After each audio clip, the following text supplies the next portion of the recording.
merci de votre invitation. Ce que je souhaitais dire par rapport au dispositif en question, tout son intérêt porte sur la notion d'attractivité, de population qui ne fréquente pas forcément le centre et qui permettra justement d'apporter à la fois un regard nouveau, en attirant une autre population, de pouvoir s'enrichir et valoriser d'autant mieux les actions qui sont mises en place.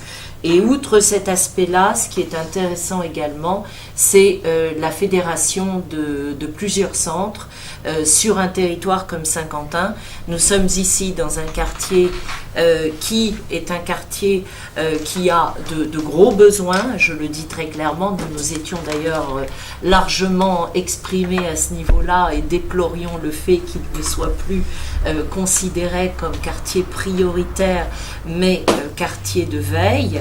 Et justement, tout l'intérêt de ce dispositif est de mêler ces deux quartiers. Vermand est un quartier prioritaire, donc de mêler ces deux quartiers qui ont des problématiques somme toute relativement semblables, bien que des populations différentes et des configurations différentes, mais des problématiques semblables. Et c'est également cela qui est intéressant.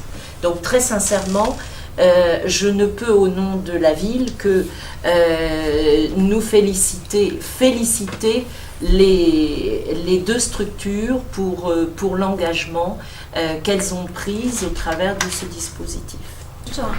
Un petit retour, vous parliez tout à l'heure de pique-nique fait maison, mais ça c'est pour les enfants du centre de loisirs. Pour le grand groupe, enfants et adultes, puisque toutes les sorties seront intergénérationnelles, donc les pique-niques seront préparés à chaque fois pour 120 personnes. Ah d'accord. Mais ça c'est pour les sorties, on est bien d'accord, c'est pas en fonction par rapport au centre, au centre de loisirs, parce que là il n'y a pas de repas ici le midi. Si, il y a des repas, mais qui ne sont pas ici. On a l'école La Vis, où se passent tous les midis pour les déjeuners des enfants des ACM. Ok, voilà. Donc les enfants du centre de loisirs du quartier Saint-Martin, ils sont à l'école de Ouatre, mais ils ont possibilité de manger à midi et à la cantine sur La Vis. Voilà. D'accord, donc en fait ils font la navette, ceux qui restent. C'est une année difficile pour nous, parce que nous avons la construction du nouveau centre qui n'est pas encore finie.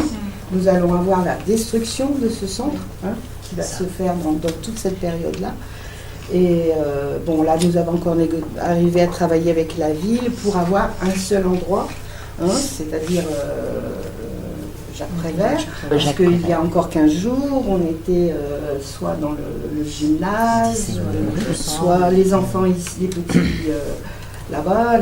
Donc c'est extrêmement difficile pour les animateurs aussi de travailler sur ces ACM, parce que, par exemple, on voulait mettre en place une halte garderie le matin, parce qu'il y a des parents qui nous avaient posé la question de pouvoir accueillir de façon échelonnée, parce qu'il y a des mamans qui travaillent à 8h30, ça c'était quelque chose qui nous tient à cœur, mais pareil, avec un accueil là-bas, un accueil... Est-ce qu'on va pouvoir, dans l'organisation, c'est difficile On a proposé aux parents, mais il faut savoir que les enfants seront déposés directement à Jacques Prévert et repris à Jacques Prévert. Sauf vraiment s'il y a un cas exceptionnel, on pourra faire en sorte d'honorer la demande des familles, et on sera obligé de naviguer avec les minibus, sachant qu'il y a, par la SEM, il y a d'autres activités. Mais ce choix de confection des pique-niques, justement, c'est parce que c'est des pique-niques qui étaient livrés par la société de restauration. Donc, à l'expérience, on s'est rendu compte avec les mamans que ça ne répondait pas forcément à la demande. Donc, dans l'idée aussi de travailler sur la thématique santé et diététique, donc les mamans proposaient de s'occuper de tout ce qui va être volet pique-nique et goûter. Donc, les enfants auront tous les jours des goûters faits maison et des pique-niques qui répondent à la demande de leurs enfants, parce qu'elles connaissent... Il y a leur petit bout de chou et ça qui est le mieux pour elles, avec un conseil d'une diététicienne. Ah bon? Parce que sinon ça va être chips. Il y a le volet. Elles ont adhéré quand même au volet diététique. Est-ce qu'il y a eu un changement dans la tarification? Dans la tarification, donc on a retravaillé la tarification sur un volet, parce qu'en fait sur le secteur adolescent, on ne proposait pas forcément les repas le midi. Donc du coup on a proposé dans le cadre de l'ACM une inscription semaine avec repas ou semaine sans repas. C'est le seul changement. Voilà, c'est le changement. changement. Et les tarifs n'ont pas évolué? Si, les tarifs, on a retravaillé avec cette demande. Oui, il y a la demande au niveau du centre de loisirs. Ils ont changé pas trop. Oui, il y a une modification. Bon, c'est-à-dire qu'en fait, pour les familles qui bénéficiaient de nos vacances, on a renforcé, on a diminué un petit peu le coût lié, je dirais, à l'utilisation des beaux vacances. Voilà. Donc, c'est le point. On est tombé d'accord sur. Parce que c'était plus difficile avec ces histoires de on va là, comment on fait, est-ce qu'on propose la cantine, on propose pas, c'est pas facile. Puis des petites 4 ans, les faire, c'est tout ça qu'il faut prendre en compte aussi. Je suppose que l'année prochaine, avec notre nouveau centre, ça sera ici. Ça sera ici. Voilà, on va travailler sur des projets encore plus innovants. Cette action estivale, surtout pour vous, c'est une vitrine par rapport à ce que vous allez proposer. Oui, c'est une animation. Au départ, pareil, la difficulté va être qu'il y a des travaux partout. Ouais. Ce qui est intéressant dans ce genre d'animation, c'est d'être dehors.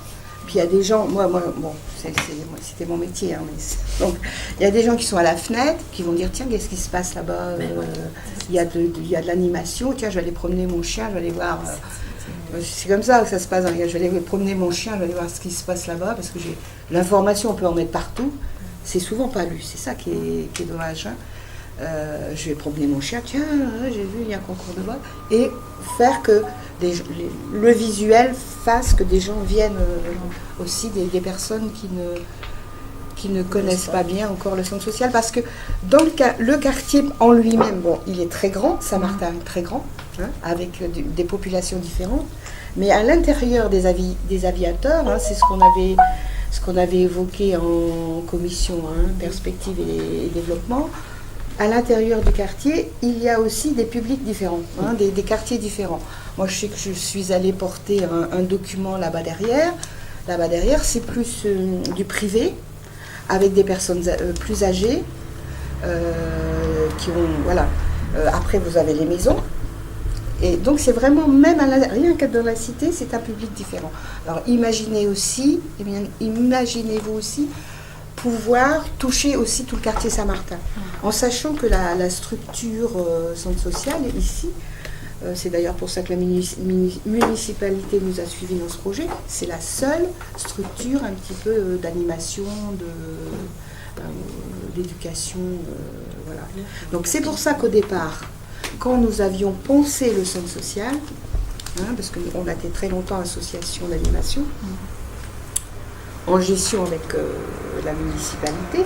C'est pour ça quand nous avons travaillé pour la création de ce centre social, on avait sur notre territoire 3 associations qui, dans l'animation, faisaient du bruit. C'était le développement Saint-Martin, il y avait le monsieur Cazé, Molière, et le comité des fêtes, c'est ça, toutes les personnes.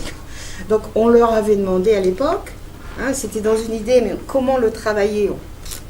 Mais c'était d'être membre de ce conseil d'administration pour justement aussi pouvoir avoir cet échange avec des associations qui travaillent bien. Donc il y a eu des membres de l'association qui ont fait partie du centre social, mais ça a été ça n'a pas été... on n'a pas réussi à ce travail en partenariat, sauf avec une association qui a toujours son membre chez nous, c'est le développement Saint-Martin avec Marcel. Marcel qui représente l'association Développement Saint-Martin dans le sein de notre... On trouvait à l'époque que c'était bien que des associations qui travaillent sur la même chose se retrouvent justement dans cet esprit de partenariat. Voilà. Très bien. Juste une petite précision, combien de personnes fréquentent le centre social? Combien d'adhérents? Oui, combien d'adhérents? Alors, c'est pas 1500, c'est 450. 400 combien? 500? À peu près, lui, combien? 500, je crois. 450. 450 à la dernière Assemblée Générale, qui a eu lieu il y a un mois. Le dernier chiffre, 1600.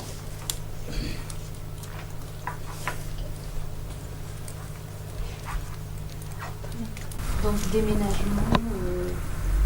Alors là, ça va se suivre à partir de la mi-juillet, réception des meubles la semaine prochaine. Voilà. D'accord. Et Démolition dans la foulée. Dans la foulée, mais on attendra bien évidemment que tout soit déménagé dans votre sens. Mais tout est bien calé, il n'y a absolument aucun souci à se faire. Et le 29 septembre. Voilà, rendez-vous le 29 septembre. Donc le 21 septembre est prévu la conférence de presse au sujet de C'est ça. Voilà, donc nous vous invitons pour convivial, si vous le souhaitez.